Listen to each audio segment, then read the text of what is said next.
अश्विनी केंद्रे येऊन भेटले, त्यांना मी आधीपासून ओळखतो. ते पोलिसांसाठी त्यांनी बरेचसे काम केलं आहे.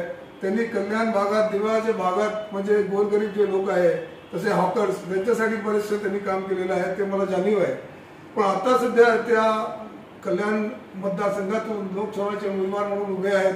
ते ऐकून मला अतिशय आनंद वाटला. त्यांचे उद्दिष्ट मी त्यांच्याशी चर्चा केली. त्यांचे उद्दिष्ट अतिशय उत्तम आहे.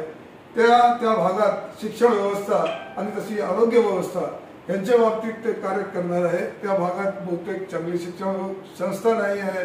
लोक जे रजानी पडतात त्यांच्यासाठी मेडिकल हॉस्पिटल्स नाही आहे. त्यासाठी त्यांच्या जे मनात आहे त्याचं मी समर्थन करतो. आणि आपण कल्याणमध्ये जेवढे लोक मला ओळखतात, ज्यांनी मला माझे नाव ऐकलं असेल, त्या सर्व लोकांना मी याद्वारे आवाहन करतो की त्यांनी असे अपक्ष उमेदवार, त्यांचे एवढे चांगले उद्दिष्ट, ते गोरगरीब लोकांसाठी काम करतात, जमिनीशी निगडीत आहे, त्यांना आपण नक्की त्यांच्या सपोर्टमध्ये मतदान करावं आणि त्यांना विजयी करावं. धन्यवाद.